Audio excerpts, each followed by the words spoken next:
नमस्कार दोस्तों। आशा करता हूँ कि आप सभी लोग अच्छे होंगे। और आज हम जनजाति जो यूनिट 10 है प्रीलिम्स के लिए और एफएसओ के लिए यूनिट 4 है पेपर 1 की, असिस्टेंट प्रोफेसर में भी यूनिट 4 है, जनजाति मध्य प्रदेश की जनजातियाँ, उसमें से एक हम महत्वपूर्ण क्लास लेके आ रहे हैं। इस क्लास में हम पूरे मध्य प्रदेश की जनजातियों से संबंधित संवैधानिक प्रावधानों को पढ़ेंगे। हम एक तरफ जनजातियों को लगभग 70% कंप्लीट कर चुके हैं। 30% और जनजातियाँ, 30% नहीं 20% और जनजातियाँ बची हैं। उन जनजातियों को हम 2 क्लास में और ख़त्म कर देंगे। आज जो हमारा मुख्य पॉइंट इफेक्ट, अब हम यही किया करेंगे कि एक तरफ जनजाति चलाएंगे, एक तरफ ये वाले टॉपिक चलाया करेंगे। जैसे आज हम संवैधानिक प्रावधान पढ़ लेंगे, अगली क्लास में हम पूरे संस्थान वगैरह पढ़ लेंगे, उसकी अगली क्लास में हम मतलब अभिकरण वगैरह पढ़ लेंगे। तो ऐसे हम थोड़ा सा एक तरफ जनजातियों को चलाएंगे, एक तरफ इसको चलाएंगे। तो आज की क्लास में जो हमारा टॉपिक है मध्य प्रदेश से संबंधित जनजाति प्रावधान। ठीक है, मध्य प्रदेश से संबंधित जनजाति प्रावधान, जनजाति संवैधानिक प्रावधान। ठीक है, कौन से? संवैधानिक प्रावधान। तो ये चीज़ आज हमारा ये टॉपिक आपको देखने को मिलेगा। ठीक है, संवैधानिक प्रावधान। ठीक है, चलो अब स्टार्ट करते हैं हम।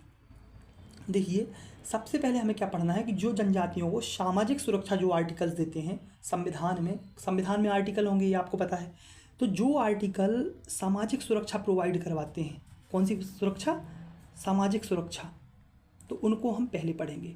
ऐसे ही हम आर्थिक सुरक्षा पढ़ेंगे, आगे बढ़ते चले जाएंगे। ठीक है, तो अब देखते हैं हम पहले सामाजिक सुरक्षा। तो सामाजिक सुरक्षा में हमें 4 आर्टिकल याद रखना है। आर्टिकल 17, 23, 24 और 25 तो खा या बी बोल सकते हैं इसको हम।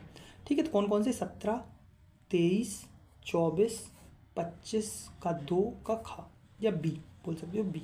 ठीक है, 4 आर्टिकल आपको याद रखना है कि भैया 4 आर्टिकल जनजातियों को सामाजिक सुरक्षा देती हैं। ठीक है, अब जो आर्टिकल 17 बोलता है, आपको पता है कि मौलिक अधिकार में कौन सा? Fundamental right. मौलिक अधिकारों में आर्टिकल 17 संबंधित है मौलिक अधिकारों से, ये आपको पता होगा, एफआर से। ठीक है, इससे संबंधित है। अब जो आर्टिकल 17 क्या बोलता है कि अस्पृश्यता का अंत, मतलब आपका छुआछूत वगैरह नहीं चलेगा। अस्पृश्यता के अंत की बात करता है आर्टिकल 17 आपसे। अगर कोई व्यक्ति इस चीज़ को करते हुए पाया जाता है तो उसको दंड दिया जाएगा, मतलब दंडनीय है वो चीज़। ठीक है, ये चीज़ बोली गई है आर्टिकल 17 में। तो आपको याद रखना है कि आर्टिकल 17 में क्या बोला गया है? अस्पृश्यता का अंत बोला गया है। इसके लिए 2 महत्वपूर्ण कानून भी बनाए गए हैं। एक नागरिक अधिकार संरक्षण अधिनियम 1955 और SC और ST एक्ट जो बना है 1989। तो आपको 2 एक्ट थोड़े से याद रखना है ये। बाकी आर्टिकल 17 क्या बोलता है? अस्पृश्यता का अंत। अगर आप मतलब छुआछूत करते पाए जाते हैं तो आपको इस चीज़ के लिए दंड दिया जाएगा, ये चीज़ बोला गया है आर्टिकल 17 में। ठीक है, फिर आते हैं हम नेक्स्ट आर्टिकल 23 और 24। आर्टिकल 23 और 24 ये दोनों आर्टिकल को साथ में पढ़ना है। आर्टिकल 23-24 जो हम मौलिक अधिकार में, इसको भी मौलिक अधिकार में पढ़ते हैं, जिसमें हम पढ़ते हैं शोषण के विरुद्ध अधिकारों में। ठीक है, एफआर में इसको भी पढ़ते हैं हम। आपको यहाँ पे दिख रहा होगा आर्टिकल 23। आर्टिकल 23 में आपको सिर्फ इतना याद रखना है कि एक तो याद रखना है क्या, एक तो 24 में बाल, मतलब जो बच्चे काम करते हैं उसके लिए, उनको काम करने के लिए रोका गया है। और इसके अलावा जो आपको आर्टिकल 23 में बोला गया है, वो बोला गया है जो आप जैसे मान लो कोई व्यक्ति है, आर्टिकल 23 क्या बोलता है? कोई व्यक्ति है, अगर इस व्यक्ति से कोई काम फ्री में करवा लिया जाए, तो ये आर्टिकल 23 बोलता है कि भैया इसमें बोल रहा है बलात् श्रम, याद रखना बलात् श्रम, और इसमें बोल रहा है बाल श्रम। बस 2 चीज़ें याद रखना है हमें। आर्टिकल 23 बोल रहा है बलात् श्रम, आर्टिकल 24 बोल रहा है बाल श्रम। बलात् श्रम वो होता है कि जब किसी व्यक्ति से आप फ्री में कोई काम करवा लें, बिना किसी मूल्य दिए काम करवा लें, तो इस चीज़ के प्रसिद्ध करता है कि भैया यह आर्टिकल 23 प्रावधान करता है कि आप ऐसा कुछ नहीं करवा सकते कि आप भैया उनसे मानव का दुर्व्यापार करो, या उनसे बेगार बोलते हैं उसको, बेगार मजदूरी करवाओ, ये सब चीज़ें आप नहीं करवा सकते। तो आर्टिकल 23 में बोला है कि बालात् श्रम पर प्रतिबंध है, और आर्टिकल 24 में बाल श्रम पर प्रतिबंध है। बाल श्रम में क्या बोला गया है? 14 वर्ष से कम आयु के किसी बालक को किसी कारखाने या खान में काम करने के लिए किसी अन्य खतरनाक आयोजन में नहीं लगाया जाएगा। किससे? 14 वर्ष से कम, 14 ईयर से कम। तो बाल श्रम आप बोल सकते हो इसको। इसमें बलात् श्रम हमने पढ़ लिया। ठीक है, तो आर्टिकल 23-24 हो गया हमारा। नेक्स्ट बोलता है आर्टिकल 25(2) खा या बी, 25(2) बी। नेक्स्ट आर्टिकल बोलता है आपसे ये, अब ये क्या है, आपने पहले सुना होगा कि SC और ST वालों को मंदिरों में प्रवेश नहीं दिया जाता, मंदिरों में प्रवेश के लिए, मंदिर में प्रवेश के लिए प्रतिबंध किया जाता था कि भैया मंदिर में प्रवेश नहीं दिया जाएगा। ठीक है, आपने सुना होगा ये चीज़। ठीक है, जो 25(2) खा बोलता है, इसमें ये बोला गया कि भैया कोई भी हिंदू संस्थान हो, कोई भी हिंदू धार्मिक संस्थान हो, कोई भी, मतलब जैसे मान लीजिए कोई भी मंदिर है, धार्मिक संस्थान बोलते हैं ना, हिंदू धार्मिक मंदिर, मंदिर ही ले लो आप, कोई भी मंदिर है या कोई भी संस्थान है, तो इसमें हिंदुओं के सभी वर्गों को प्रवेश दिया जाएगा, उनके लिए ये पूरे हमेशा खुले रहेंगे। तो आपसे क्या पूछेगा कि भैया किस अनुच्छेद के तहत हिंदुओं के सभी वर्गों को संस्थानों में प्रवेश की अनुमति दी गई है, तो आप याद रखना आर्टिकल 25(2) खा। तो आपने सुना होगा कि भैया SC ST को प्रवेश नहीं दिया जाता था मंदिरों में पहले, तो इसी संविधान के तहत उनको प्रवेश देना प्रारंभ किया गया है। तो आप याद रखना हिंदू शब्द में सिख, बौद्ध और जैन धर्म को मानने वाले भी व्यक्ति शामिल होते हैं। तो याद रखना थोड़ा सा ये कि इस आर्टिकल में ये भी दिया गया है। तो आपने अभी तक क्या पढ़ लिया भैया, हमने 4 आर्टिकल पढ़ लिए सामाजिक सुरक्षा से रिलेटेड, 4 आर्टिकल पढ़े हमने जनजातियों के। ठीक है, कौन कौन से पढ़े, 17, 23, 24 और 25(2) खा। 17 में अस्पृश्यता कांड, 23 में बलात् श्रम, 24 में बाल श्रम, 25(2) खा में पढ़ लिया हमने कि भैया मंदिर प्रवेश से, संस्थान प्रवेश से रिलेटेड है, सभी वर्गों को अनुमति है प्रवेश की। तो हमने पहला पढ़ लिया सामाजिक सुरक्षा। अब हम नेक्स्ट देखेंगे हम यहाँ पे कि आर्थिक सुरक्षा की बात कही गई है। किसकी, आर्थिक सुरक्षा की बात कही गई है। आर्थिक सुरक्षा में 23-24 भी सम्मिलित होते हैं, थोड़ा सा याद रखना। और एक आर्टिकल देखने को मिलता है 46 जो कि DPSP से संबंधित है, नीति निर्देशक सिद्धांतों से संबंधित है। तो आपको आर्थिक सुरक्षा में सिर्फ एक आर्टिकल पढ़ना है, क्योंकि 2 आर्टिकल ऊपर पढ़ चुके हैं। कौन सा पढ़ना है, 46 क्या बोलता है, याद रखना 46 ये बोलता है कि जो SC ST हैं, मतलब SC ST हैं या कोई भी पिछड़े दुर्बल वर्ग हैं, उनको हम शैक्षणिक अथवा आर्थिक हितों की, मतलब एक हिसाब से बोलेंगे कि भैया उनको हम शिक्षा देंगे, उनको हम आर्थिक आपूर्ति उनकी पूरी करेंगे, उनको शोषण से बचाएंगे। ये इस चीज़ में बोला गया है। क्या क्या बोला गया है, शिक्षा व्यवस्था उनको प्रोवाइड करवाएंगे, आर्थिक रूप से समृद्ध करेंगे और शोषण से उनको बचाएंगे। ये आर्टिकल 46 बोल रहा है। अब पढ़ लें इसको हम। आर्टिकल 46 बोल रहा है, राज्य जनता के दुर्बल वर्गों के, विशेषकर ST और ST के शैक्षिक तथा आर्थिक हितों को विशेष सावधानी से अवृद्धि करेगा और सामाजिक अन्याय एवं सभी प्रकार के शोषण की उनकी संरक्षा करेगा। मैंने क्या बोला, 3 चीज़, शैक्षिक व्यवस्था, आर्थिक और उनका जो शोषण हो रहा है उससे उनकी सुरक्षा करेगा। आर्टिकल 46 ये बोलता है आपको कि भैया शैक्षिक रूप से और आर्थिक रूप से उनमें वृद्धि करेगा, शिक्षा देके आर्थिक रूप से उनको प्रोवाइड करवा के धन वगैरह, और शोषण से उनको बचाएगा। तो आर्टिकल 46 से ये बोलता है कि अपन ने आर्थिक सुरक्षा नहीं ये पढ़ लिया। ठीक है, डन। अब हम देखेंगे शैक्षणिक सुरक्षा, शैक्षणिक या नेक्स्ट है हमारा शैक्षणिक या सांस्कृतिक सुरक्षण। ठीक है, अब शैक्षणिक और सांस्कृतिक सुरक्षण में हमें पढ़ना है 3-4 आर्टिकल पढ़ना है। कौन कौन से आर्टिकल पढ़ना है, एक 15(4), आर्टिकल 15(4), आर्टिकल 16(4। ये दोनों आर्टिकल सेम देखने को मिलते हैं, बस इतना फर्क रहता है, एक में स्टूडेंट की बात कही गई है, एक में जॉब करने वाले की बात कही गई। ठीक है, नेक्स्ट आपको देखने को मिल रहा है आर्टिकल 29, आर्टिकल 350 का। ये इतने आर्टिकल आपको शिक्षा और संस्कृति में देखने को मिल रहे हैं, शिक्षा और सांस्कृतिक सुरक्षण में देखने को मिल रहे हैं। अब आर्टिकल 15(4) क्या बोलता है, आपको याद रखना है आर्टिकल 15(4) क्या बोलता है, वैसा ही आर्टिकल 16(4) भी बोलेगा, बस याद रखना कैसे बोलेगा, वो लोक नियोजन के लिए बोलेगा और ये नॉर्मल छात्रों के लिए बोलेगा।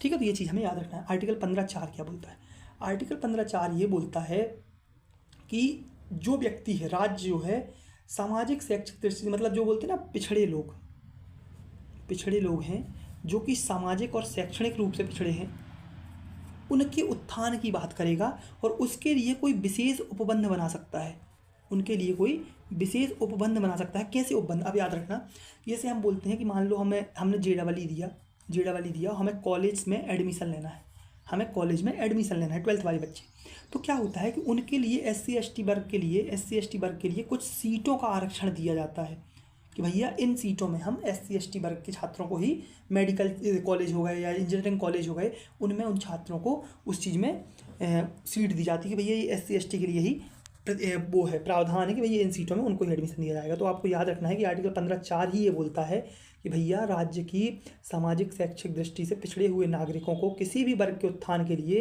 या SC/ST के कोई विशेष उपबंध बनाने की शक्ति प्रदान करता है। मतलब आपको बोल रहा है कि भैया शैक्षिक दृष्टि से पिछड़े नागरिकों को ऊपर लाने के लिए कोई विशेष उपबंध बनाया जा सकता है। ये प्रथम संविधान संशोधन 1951 के द्वारा जोड़ा गया था।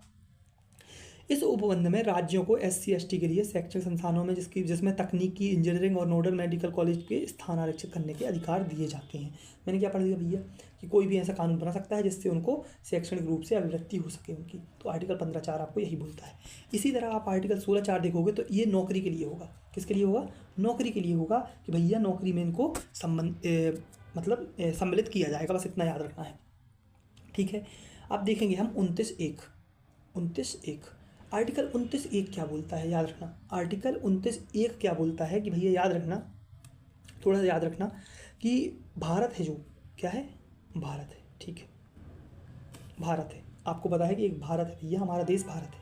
ठीक है, इसमें ये बोला गया है कि जैसे कोई व्यक्ति है, मान लो नॉर्थ ईस्ट का व्यक्ति है, कोई कहाँ का, नॉर्थ ईस्ट का व्यक्ति है, तो इस व्यक्ति को बोला गया है कि भैया वो अपनी भाषा लिपि उसकी क्या है, उसकी संस्कृति क्या है, उसको फॉलो कर सकता है, उसको बनाए रखने का अधिकार उसको प्रोवाइड किया गया है। क्या याद रखना है कि भैया हमारे भारत में चाहे, इसलिए हम बोलते हैं ना कि हमारे भारत बहुत सारी संस्कृति हैं, अलग अलग भाषाएं हैं, अलग अलग लिपियां हैं। तो भारत यही है कि आर्टिकल 29(1) ही आपसे बोलता है कि भारत के क्षेत्र या उसके किसी भाग के निवासी नागरिकों के अनुभाग को जिसकी अपनी विशेष भाषा हो, लिपि हो या संस्कृति हो, उसे बनाए रखने का अधिकार देता है आर्टिकल 29(1). मैंने बता दिया कि भैया जैसे मान लो नॉर्थ ईस्ट के व्यक्ति हैं, उनकी अलग अलग संस्कृति है, उनकी अलग अलग भाषा है, उनको बनाने का अधिकार कौन देता है? 29(1). ठीक है, डन। नेक्स्ट आपको आर्टिकल देखने को मिल रहा है 350 का, 350(a). इसमें क्या बोला गया है? इसमें ये बोला गया है कि भैया जैसे कोई मान लो अल्पसंख्यक वर्ग है कोई, ठीक है, कोई अल्पसंख्यक वर्ग है, इसको जो बालक होंगे, इसके जो बच्चे होंगे, बालक होंगे, इनको जो बचपन में प्राथमिक शिक्षा दी जाएगी, इनकी मातृभाषा में देने के लिए प्रावधान किया गया है, प्रयास करेगा। मतलब क्या होगा कि मातृभाषा में शिक्षा की पर्याप्त सुविधाएं प्रोवाइड करवाएगा इन वर्गों के लिए। किनको? बच्चों को। ठीक है, ऐसा करने का आदेश कौन देगा भैया? राष्ट्रपति देगा, याद रखना, राष्ट्रपति देगा। ठीक है, तो आप पढ़ दो इसको एक बार। भैया 350 क्या बोलता है? राज्य के भीतर प्रत्येक स्थानीय प्राधिकारी भाषाई अल्पसंख्यक वर्गों के बालकों को शिक्षा के प्राथमिक स्तर पर मातृभाषा में शिक्षा की पर्याप्त सुविधाओं की व्यवस्था करने का प्रयास करेगा। राष्ट्रपति किसी राज्य को ऐसे निर्देश दे सकेंगे जो वह ऐसी सुविधाओं का उपबंध सुनिश्चित करने के लिए आवश्यक या उचित समझे। मैंने बताया कि भैया कोई भी राज्य हो, कोई भी अल्पसंख्यक वर्ग का कोई बालक हो, उसको उसकी मातृभाषा में शिक्षा दी जाएगी। ऐसी कौन अनुमति देगा? राष्ट्रपति बोलेगा कि भैया ऐसा आप करो, प्रावधान बनाएगा। ठीक है, तो ये हमने पढ़ लिया। शैक्षणिक में कौन कौन पढ़ लिया हमने? 15(4), 16(4), 29(1) और 350 का। ठीक है, अब हम देखेंगे राजनीतिक सुरक्षण। ठीक है, यहाँ से क्वेश्चन आ चुका है इस बार, राजनीतिक सुरक्षण से डायरेक्ट क्वेश्चन आए हैं। ठीक है, अब हम पढ़ेंगे राजनीतिक सुरक्षण। हम इसको 2 क्लास में कंप्लीट करने की कोशिश करेंगे। एक क्लास में क्योंकि कंप्लीट हो नहीं पाएगा, हम बड़ी क्लास नहीं कर रहे हैं, ज़्यादा छोटी छोटी क्लासेस ले रहे हैं। ठीक है, नेक्स्ट देखेंगे हम राजनीतिक सुरक्षण। राजनीतिक सुरक्षण में क्या है, आपको एक आर्टिकल रखना है याद, 164(1), 164(1). ये आर्टिकल क्या बोलता है? ये बोलता है कि भैया सुनना आप, भैया 3 राज्य होंगे, याद रखना, 3 राज्य होंगे। पहले बोल रहा था आर्टिकल, फिर उसमें संशोधन हुआ। कौन कौन से पहले बोले थे? बिहार, MP और उड़ीसा। 3 राज्यों की बात कही थी इसने। कौन कौन से? बिहार, MP और उड़ीसा, 3 राज्यों की बात कही। भैया 164(1) रहेगा एक आर्टिकल, जिसमें बोला कि भैया 3 राज्य रहेंगे, इनमें एक मंत्री नियुक्त किया जाएगा सरकार में। ये बोला 164(1) में।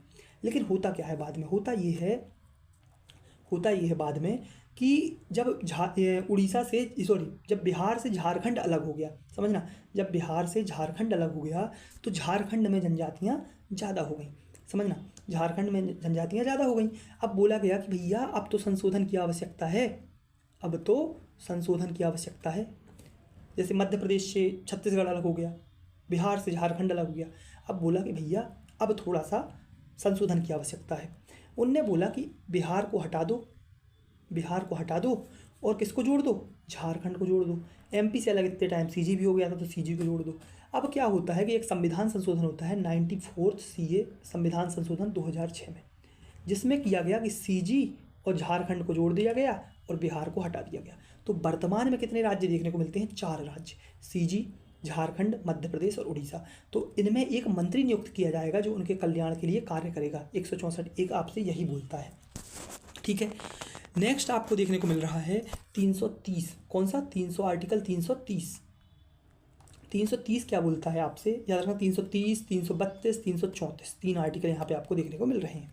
330 आपसे बोलता है कि लोकसभा में एससी और एसटी के लोगों के लिए स्थानों का आरक्षण बोला गया है, जिसमें 47 सीट दी गई हैं। कितनी, 47 सीट दी गई हैं। लोकसभा में एससी एसटी के लोगों को स्थानों का आरक्षण बोला गया है 330 के तहत, ठीक है। इसी तरह आपको 332 में राज्य की विधानसभा में स्थानों का आरक्षण दिया गया है, समझ रहे हो, स्थानों का आरक्षण की बात चल रही है, अभी स्थान दिए गए हैं, ठीक है। अब 330 में स्थान दिए गए हैं, 332 में भी विधानसभा में स्थान दिए गए हैं, ठीक है। 334 में जो बोला गया है कि भैया लोकसभा और विधानसभा सीटों का आरक्षण की बात कही गई, सीटों के आरक्षण की बात कही गई। तो आपसे पूछेगा कि भैया सीटों में आरक्षण, इस बार क्वेश्चन यहीं से आया था प्रीलिम्स में 2025 में, एमपीपीएससी प्री 2025 में यहाँ क्वेश्चन आया था कि 330, 332, 334, 330 और 332 स्थान की बात करते हैं लोकसभा विधानसभा में, 334 सीटों की आरक्षण की बात करता है, ये हमें याद रखना है, ठीक है। नेक्स्ट आप देखोगे, नेक्स्ट देखोगे 243 डी और 243 टी, डी और टी, घा और ना, ये आपको याद होगा, एक पंचायत से रिलेटेड है 243 डी, और आपको एक नगर पंचायत से, नगर मतलब एक हिसाब से बोलते हैं नगर पंचायत, नगर पालिका, नगर निगम, यहाँ से संबंधित आपको देखने को मिल रहा है, ठीक है, ये देखने को मिल रहे हैं। तो पंचायत में देखोगे तो 243 डी क्या बोलता है, आपको याद रखना है। 243 डी आपसे ये बोलता है कि भैया पहली चीज़ याद रखना है, 73rd संविधान संशोधन द्वारा इसको जोड़ा गया था, सीए के साथ प्रभाव में आया ये, ठीक है। पंचायत में बात कही गई कि भैया प्रत्यक्ष निर्वाचन में एससी एसटी के लोगों के लिए उनकी जनसंख्या के अनुपात के अनुसार आरक्षित किए जाएंगे। मतलब आपसे बोला गया है स्थानों का आरक्षण, मतलब आपसे याद रखना स्थानों और सीटों के आरक्षण पंचायत में, स्थानों और सीटों के आरक्षण और पंचायत में किस आर्टिकल के तहत बात कही गई है, 243 का। इसमें यह भी याद रखना कि भैया 1/3 महिलाओं के लिए बात कही गई थी, बाद में 2007 से इसमें 50% मध्य प्रदेश में लागू कर दिया गया है। 50% महिलाओं के लिए 2007 से लागू कर दी गई है, पहले 1/3 महिलाओं के लिए आरक्षण हुआ करता था। तो आपको याद रखना है भैया एससी एसटी के लोगों के लिए जनसंख्या के अनुपात के अनुसार, किसके, जनसंख्या के अनुपात के अनुसार आरक्षण की बात कही गई है। कौन से, 243 डी। इसी तरह नगर वाले में, नगर पंचायत बोलोगे आप तो इसमें टी में यही बात कही गई है, 74th सीए में नगर पालिका या नगर निकायों में इस चीज़ की बात आपसे कही गई है 243 टी में, ठीक है, डन। अब हम क्या करेंगे, इसके अलावा जो हम करेंगे, अब हम नेक्स्ट क्लास में इसको हम पढ़ेंगे, ठीक है। क्या करेंगे, नेक्स्ट क्लास में इनके आगे के प्रावधान हम पढ़ लेंगे, ठीक है। बड़ी क्लास इसलिए नहीं कर रहे हैं कि टाइम ज़्यादा जाता है ना, और आप लोग छोटी क्लास देखेंगे तो ज़्यादा अच्छे से आपको समझ में आएंगी चीज़ें, ठीक है, ठीक है। तो नेक्स्ट क्लास हम कल से 371 से यहाँ से पढ़ना स्टार्ट करेंगे। तो धन्यवाद।